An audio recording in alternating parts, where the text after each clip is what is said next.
이해 가는 거예요? 한번 기회를 주시죠. 네. 저 파란색 조끼 입으신 분을 마지막으로 말씀을 듣고 이제 대통령님의 마무리 말씀 듣겠습니다. 감사합니다. 엊그제까지 단식 투쟁을 하고 온 해양수산부 노조위원장 윤병철입니다. 아, 그러시군요. 먼저 이 자리를 마련해주신 대통령님께 진심으로 감사드립니다. 그리고 해양강국이라는 꿈을 가지고 대한민국의 제2 성장 엔진을 마련한다에 대해서 저희 해수부 직원들은 꿈에 부풀어 있습니다. 그러나 좀 아쉬운 점은 현재 아침에 뉴스에도 봤는데 산업부를 해수부에 달라니까 그건 안 된다 해서 마치 해수부와 산업부 행겨루기 같이 보이는데 제가 왜 가져오는데 그 부분만 잠깐 말씀드리겠습니다. 첫 번째, 선박의 가격은 50%가 장비입니다. 엔진하고 해양 시스템인데 국산화 장비는 거의 없습니다. 현재 일본과 유럽이 전부 장비들을 점령하고 있는데요. 아까 말씀하셨다시피 에탄올이나 이런 에너지 전환과 친환경 자율선박으로 지금 변화가 되고 있는 시기입니다. 그런데 우리 해수부가 산업부에 이런 플랜트가 없기 때문에 지금까지 선박을 세계 강국 세계 1위로 건조함에도 불구하고 대한민국에 이런 제대로 된 기자재 연구소가 단 한 군데도 없습니다. 이것을 국가에서 조그만 예산을 투입한다면은 이런 앞전에 정부에서도 녹색 성장, 친환경을 강조하면서 강공선 선박에 친환경 선박이 아니면 예산을 안 줬습니다. 그런데 이게 없기 때문에 전부 수입산으로 대체하고 오파상에 배만 불리고 외국 업체로 하는 게 많았습니다. 그런데 많은 국내 업체들이 중소 작은 업체에서 가능하다. 그래서 이런 것들을 건의했는데 앞으로 국산화 전략에 대해서 적극 지원해 주시길 부탁하고 이 부분은 대통령님께서 세수부가 세종에 있으면 100이라는 효과를 나타내지만은 부산에 오면 만이다. 그렇습니다. 해양 플랜트가 산업부에 있으면 1000이지만은 우리 해수부로 오면은 부산에 오면은 1만, 2만이 될 것입니다. 이것은 성장과 어디가 효과가 있는가 이 부분을 대통령님께 결단이 필요하다고 봅니다. 두 번째입니다. 수산이 좀 소외됐다고 하는데 현재 저희들이 부산으로 이전하면서 대통령, 우리 장관님과 차관님이 국제회의라든지 또 법안이라든지 여러 가지 행사 참석이 많습니다. 그래서 행정 공백들이 많아서 저희 간부들이 국회나 서울에 가서 보고하는 상황이 많습니다. 이것을 보완하기 위해서는 복수 차관제를 둬서 업무를 분담하면 효율적으로 되지 않을까 싶습니다. 그리고 후쿠시마 오염수 때문에 엄청 국민들의 식탁에 불안이 있었는데 수산은 국민의 먹거리이자 국가의 식량 안보 전략입니다.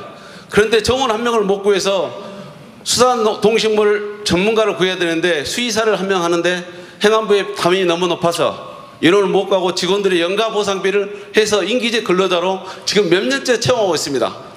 그리고 어민들의 안전과 중국어를 단속하는 LNG 선박을 3,000톤짜리 지금 건조하는데 1,000톤짜리 선박 인원하고 인원이 똑같습니다. 그래서 이 배는 365일 직원이 상주해야 되는데 폭발 위험성도 있고 하는데 지금 배가 시운전하고 있는데요. 저선소하고 있는데 어제 밤새도록 새벽 3시까지 직원들이 하소연하고 위험이 상존되어 있다. 이런 부분을 말씀했는데 마지막으로 짧게 말씀드리겠습니다. 마지막으로 대통령님께서 우리 장관님한테 연내에 갈 수 있죠?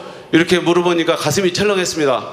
왜냐하면 공무원은 국가의 부름을 받아서 언제든지 달려가야 되고 국민의 공복으로서 최선을 다해야 됩니다.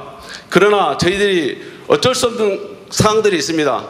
이제 신규자들은 전월세 계약이 1년 6개월 남았고 또 막 고등학생이 된 학부모들 또 대학을 졸업해야 되는데 자녀만 세종에 놓고 부모만 와야 되는가 이런 고민들이 많습니다. 그래서 좀 그 부분들을 대통령께서 공약으로 내것인 주 4.5일제 근무를 해수부에 시범적으로 할 수 있는지 또 하나 우리 박형준 시장이 모셨는데 조금 이따 박형준 시장한테 직접 말씀을 듣고 싶습니다. 해수부를 위해서 다 해주겠다가 아닌 어떠한 것들을 전폭적으로 지지해주겠다 약속하겠다 그 약속의 말씀을 듣고 싶고요. 우리 대통령님께서 이 자리에서 해수부 직원들 국가를 위해서 국가 미래를 위해서 열심히 해야 되니 국민을 당연히 늘 열심히 해 각오하고 있습니다. 그래서 대통령님께서 각 부처에서 해수부가 열심히 할 수 있도록 좀 적극적으로 지원해라 이런 말씀을 좀 부탁드리겠습니다. 끝으로 제가 다시 한번 감사드리는 것은 어제 지난주에 택시를 타고 서울에서 송정역으로 왔는데 택시가 기차 노선이 끊겼습니다. 택시를 타고 오는데 지하도에 물도 없는데 다 바리케이드를 쳤더라고요. 택시 기사님한테 물었습니다. 왜 이렇게 됐냐? 과거에는 물이 차거나 위험이 상존했을 때 하는데 지금은 사전에 미리 한다. 그래서 조금 불편하지만 국민의 안전하고 낫다.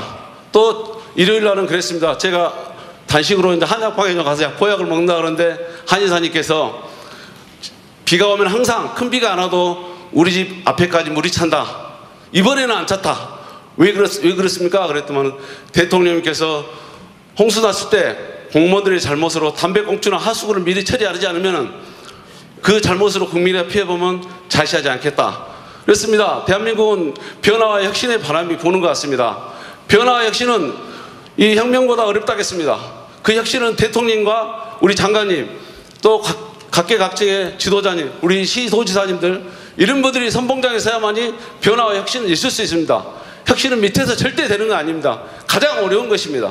그래서 앞으로 이런 것을 저희들 공무원들도 명심해서 대통령의 국정 철학을 따라서 해양 강국 건설을 위해서 최선을 다하겠습니다. 감사합니다. 네. 제가 뭔 조끼 같은 걸 입고 계시길래 뭔 또 꼭 하실 말씀이 있을 것 같은데 보니까 노조위원장이셨군요. 네. 네, 우선은 우리 박정준 시장님 언제 시간 되시면 뭐 당연히 하시겠지만 이제 해수부 직원들 부산으로 이전하면 뭐 각종 지원 정책 하시겠다고 언론에 말씀하신 걸 제가 봤거든요. 꼭 나중에 따로 한번 시간을 한번 내서 네. 한번 얘기해 주시고요. 집단 면담을 한번 좀 하셔가지고 좀 구체적으로 지원 방안을 같이 의논해 주시기 바랍니다.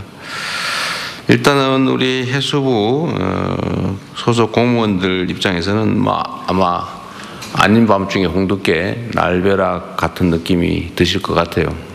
실제로 해수부 옮긴다고 여러 사람들이 얘기해놓고 이때까지 몇 년 동안 사실 안 했죠. 그렇습니다. 그래서 아마 제가 얘기해도 뭐 안 하겠지 이렇게 생각했을 가능성이 많은데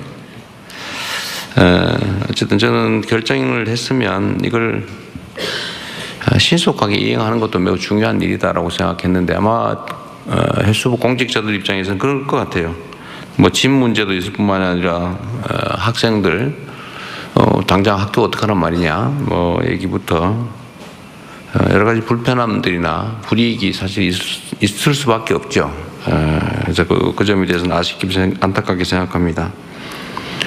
그러나 또 제가 언제나 말씀드리는 것처럼 전체를 위해서 개인 또는 특정 사람들이 특별한 희생을 치르면 그에 대해서는 또 상응하는 특별한 보상을 해야 그게 실질적으로 공정한 세상 아니겠냐라는 게 제 평소 신념이어서 우리 해수부 공무원들을 다른 공무원들과 다르게 또 세종으로 갔다가 또 부산으로 또 가게 되는 그런 이중의 불편함을 겪게 된 점에 대해서는 객관적이고 합리적으로 억울하지 않게 필요한 대책들을 충분하게 수립하도록 하겠습니다. 뭐 장관이 잘 하시겠죠. 뭐 지금 19대 그래도 뭐 이미 다 약속한 것 같은데 보니까. 대통령 말씀대로 네, 최선을 다하도록 하겠습니다. 억울하지 않게요. 또 흔쾌하게 국민을 위해서 일할 수 있는 조건을 잘 만들어 주시기를 바랍니다.